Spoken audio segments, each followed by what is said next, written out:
যখন সংক্ষিপ্ত করতে বলেছে আমাকে তো সংক্ষেপ করতে হবে সেটা বুঝে নিয়েছি। ওয়াজেদ ভাইকে অভিনন্দন, প্রথম বই সেই জন্য বিশেষ অভিনন্দন। আমরা আমাদের পৃথিবী এখন এমন একটা জায়গায় পৌঁছে যায়নি যে আমরা বলবো কি বলেছে এটা গুরুত্বপূর্ণ, কে বলেছে এটা গুরুত্বপূর্ণ নয়, সেটি হওয়া উচিত। কিন্তু আমরা সবসময় যখন একটা কথা কেউ বলে, আমরা কথাটা যখন শুনি কিংবা পড়ি তখন আমরা দেখার চেষ্টা করি কথাটা কে বলেছে, তার ব্যাকগ্রাউন্ড কি। ডক্টর ওয়াজেদ খান এই বইটি লিখতে পারেন কি না, এই বইটি যারাই পড়বেন তাদের মনে হবে যে এইরকম একটা পলিটিক্যাল বই, বাংলাদেশের স্বপ্ন 24-এর গণ অভ্যুত্থান, এটা লিখেছেন ডাক্তার ওয়াজেদ খান। তিনি আসলে কে আমরা জানার চেষ্টা করব নিশ্চয়ই। আমরা প্রামাণ্য চিত্রটি দেখলাম এবং আমরা কমিউনিটির যারা সবাই চিনি ওয়াজেদ খানকে কে, আমরা চিনি তিনি একজন পত্রিকার সম্পাদক, সাপ্তাহিক বাংলাদেশ পত্রিকার সম্পাদক, কিন্তু তার একটা লম্বা ব্যাকগ্রাউন্ড আছে যেটা আদিত্য শাহিন এই মাত্র একটু বলার চেষ্টা করলেন। তিনি যখন মেডিকেল কলেজে পড়তেন তখন তিনি একটি রাজনৈতিক দলের সঙ্গে জড়িত ছিলেন, রাজনৈতিক দলের কর্মী ছিলেন। আমাদের এখানে অনেকগুলো পত্রিকা আছে, আমি কিন্তু সবগুলো পত্রিকাকে নিরপেক্ষ আমার কাছে মনে হয়। আমি দেখি যে ডানের বামের মধ্যপন্থী সব ধরনের খবর সবগুলো পত্রিকা, এখানে শাহিন ভাই আছেন, তাহের ভাই আছেন, আমি সব পত্রিকা পড়ি। আমার কাছে কোনো পত্রিকা মনে হয় এটা এই দলের পত্রিকা, এটা ওই দলের পত্রিকা, সবগুলো পত্রিকা আমার কাছে মনে হয় যে তারা সব ধরনের খবরই তো প্রকাশ করে। কিন্তু তারপরেও আমরা বলি যে এই পত্রিকাটা হচ্ছে এই দক্ষিণপন্থী, এটা হচ্ছে এইরকম, এটা সেই রকম। বলি কেন বলি? কারণ আমরা চিন্তা করি ওই পত্রিকার মালিক কি, ওই পত্রিকার সম্পাদক কি, তিনি কোন রাজনৈতিক বিশ্বাসে ধারণ করেন, সেইভাবে আমরা পত্রিকা ট্যাগিং করি। এটা আসলে করা উচিত না। ওয়াজেদ ভাইয়ের পত্রিকাকে আমরা এসে ওটা ট্যাগিং করি, কিন্তু আপনি যদি সাপ্তাহিক বাংলাদেশ খুলে পড়েন ওয়াজেদ ভাইকে না চেনেন তাহলে এই পত্রিকা সব ধরনের লেখাই ছাপা। এখন আমি কথাগুলো কেন বললাম যে যদি ধরেন বক্তব্যটা দেয় কিন্তু নোম চমস্কি একটা বক্তব্য দেয়, সেই একই বক্তব্য দুদিন আগে আমি দিই, আপনারা আমারটা শুনবেন না, নোম চমস্কিটা শুনবেন। কেন? কারণ তিনি ওই জায়গাটা পৌঁছে গেছে এই কথাটি বলবার জন্য। ওয়াজেদ ভাইয়ের এত কথা আমি জন্য বললাম যে ওয়াজেদ ভাইয়ের সেই ব্যাকগ্রাউন্ডে আছে। তিনি অতি অল্প বয়সে ছড়া লিখতেন, কবিতা, আমি একটু ছড়া আপনাদের শোনাবো কিছু অংশ। ছড়া কবিতা লিখতেন, প্রবন্ধ লিখতেন, বিতর্ক প্রতিযোগিতা করতেন, রাজনৈতিক কমেন্ট্রি করতেন। কাজে তার একটা ব্যাকগ্রাউন্ড ছিল এবং তিনি একজন রাজনৈতিক কর্মীও ছিলেন, পলিটিক্যাল অ্যাক্টিভিস্ট ছিলেন দীর্ঘদিন। কাজে তার একটা ব্যাকগ্রাউন্ড আছে। আমি গত কয়েক বছর ধরে ওয়াজেদ ভাই মানব জমিন সহ বাংলাদেশের কয়েকটি পত্রিকায় কলাম লিখেছেন, সেই কলামগুলো আমি পড়েছি।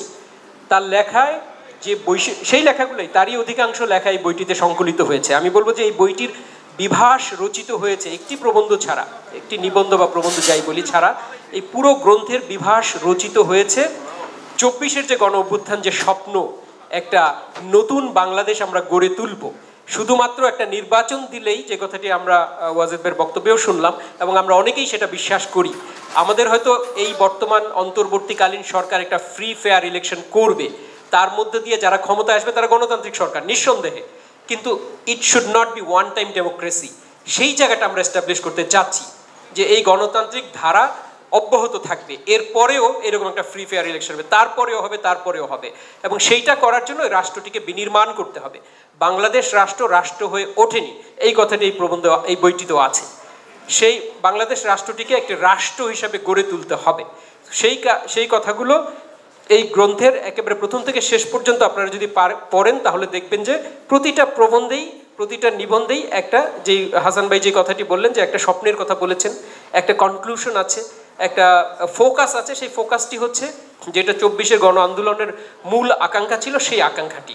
যে কারণে আমি বলবো যে এটি একটি সফল গ্রন্থ। এবং শুধু তাই না, এটা পলিটিক্যাল কমেন্ট্রি হতে পারে, সময়ের একটা ধারাবাহিক বিবরণ হতে পারে, যেহেতু উনি কলামই লিখেছেন, কলামগুলোরই সংকলন করেছেন। আগের দিনে তো আমরা প্রবন্ধের বই লিখতাম, বেছে বেছে একটা থিমের উপর প্রবন্ধ লিখে বই বের করতাম। আপনারা আহমদ সফার প্রবন্ধের বই পড়লে বা আরও কারো প্রবন্ধের বই পড়লে দেখবেন, আবুল মকসুদের বই পড়লে দেখবেন সেরকম একটা থিমের উপর একটা বই লিখেছেন। এখন আমরা কি করি, এখন তথ্য এত অবাধ হয়ে গেছে, আমরা যখন তখন ফেসবুকে লিখতে পারি, তারপরে নানান অনলাইনগুলোতে লিখতে পারি এবং বছর শেষে আমরা সবগুলো গদ্য একসঙ্গে করে একটা বই করে ফেলে। আমিও করি, সারা বছর যেগুলো আমি নানান জায়গায় লিখি বছর শেষে প্রকাশককে দিয়ে একটা বই করে ফেলে। তো সেই রকম সংকলন হয়ে ওঠেনি আসলে এটা, কারণ এইখানে শুধু ওই যে সিরিয়ার প্রবন্ধটা ছাড়া বাকি সবগুলো প্রবন্ধ যে থিমটা উনি ধরতে চেয়েছেন, বাংলাদেশের স্বপ্ন 24-এর গণ অভ্যুত্থান, এর সঙ্গেই রিলেটেড। উনি যখন ঢাকা কলেজে পড়তেন ৭৫ সালে সেই ঘটনা প্রত্যক্ষ করেছেন। সেই প্রবন্ধে তিনি বলেছেন ওই সময় ছাত্রলীগের কর্মীরা কিভাবে এই গত ১৫ বছরে ছাত্রলীগের কর্মীরা যা করেছিল ওই সময় তারা একই কাজ করতো, এবং সেম ঘটনা ঘটে ১৫ই আগস্টের পরে সবাই পালিয়ে যায়, তাদের আর কোনো টিকিরও সন্ধান নাই। সেই সময় কিন্তু তিনি বাংলার বাণী পত্রিকার সঙ্গে যুক্ত ছিলেন, চিত্রালিতে লিখতেন, বাংলার বাণীতে লিখতেন, কাজে তার একটা দারুণ ব্যাকগ্রাউন্ড আছে।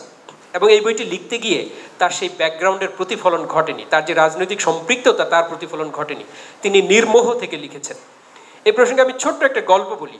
১৯৬৫ সালে আমাদের একটা রায়ট হয়, এটা আপনারা সবাই জানেন।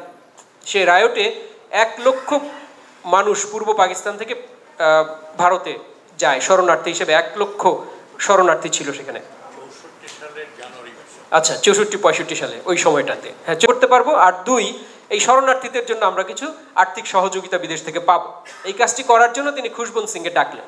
খুশবন্ত সিংকে ডেকে বললেন যে আপনি শরণার্থী শিবির ঘুরে ঘুরে এই তথ্যগুলো সংগ্রহ করেন এবং একটা বুকলেট লেখেন ইংরেজিতে, সেটা আমরা সারা পৃথিবীতে ছড়িয়ে দেব। খুশবন্ত সিং বললেন যে ২টা কারণে আমি কাজটা ভালো করতে পারবো না। ১ নাম্বার হচ্ছে আমি সর্দারজি, বাঙালিদের সাথে মিশতে পারবো না, বাংলা জানি না, দোভাষী নিয়ে কথা বললে তাদের মনের কথা বের করে আনতে পারবো না। আর দ্বিতীয় হচ্ছে আমার ইংরেজি ইউরোপে অত ভালো গ্রহণযোগ্য না, কাজটি করার জন্য একজন যোগ্য মানুষ আছে। কে সে? সে হলো নীরদ সি চৌধুরী। তিনি বাঙালি, ওখান থেকে আসছেন। উনি যদি যায় তার কাছে তারা সব মনের কথা খুলে বলবে, এবং তার যে রাজনৈতিক সম্পৃক্ততা, আমি আরও স্পষ্ট করেই বলি বিএনপির সঙ্গে সম্পৃক্ততা, সেই সম্পৃক্ততার প্রতিফলন এই গ্রন্থে ঘটেনি। বিএনপির প্রচুর সমালোচনা আছে, বিএনপির মধ্যে যে পরিবারতন্ত্র আছে সেই পরিবারতন্ত্রের বারবার তিনি আঘাত করেছেন এই বইতে। আমি কংগ্রাচুলেশন জানাই ওয়াজেদ ভাইকে, অসাধারণ একটি কাজ করেছেন, আপনাকে অভিনন্দন। আমি শেষ করবার আগে ওয়াজেদ ভাইয়ের ২-১টা ছড়ার কয়েকটা লাইন আপনাদের একটু পড়ে শোনাই। তিনি লিখেছেন, রাজনীতি মানেই মিথ্যে ভাষণ, ক্ষমতায় গিয়ে স্বৈর শাসন। এমপির স্ত্রী এমপি হচ্ছেন, মন্ত্রীর ছেলে মন্ত্রী, তারপরও ভাবছেন তারা নিজেকে গণতন্ত্রী। যেটা আমাদের বাংলাদেশের একেবারে ট্রু পিকচার আমরা দেখতে পাচ্ছি। এই জায়গা থেকেই আমরা আমাদের উত্তরণটা ঘটাতে হবে, সেটাই আমাদের প্রত্যাশা। আরেকটা ছড়ায় তিনি লিখছেন, আমি একটু একটু করে ৪ লাইন পড়ছি। স্বাধীনতার ঘোষককে কেই বা জাতির জনক, এই বিতর্কে নড়বে না যে বেকার ছেলের টনক। এইরকম অনেক সুন্দর সুন্দর ছড়া তিনি খুব অল্প বয়সে লিখেছেন। আমি অনুরোধ করবো ওয়াজেদ ভাই আপনি আবার লেখেন, আমরা আছি পাশে, আপনাকে হেল্প করব। আরেকটা কথা আমি বলি, এই বইটার ইংরেজি করা দরকার। আমি ওয়াজেদ ভাইকে বলেছি ইংরেজি অনুবাদ করার ব্যাপারে এবং বইটি ইংরেজিতে প্রকাশ করার ব্যাপারে আমি সহযোগিতা করব। অনেক ধন্যবাদ।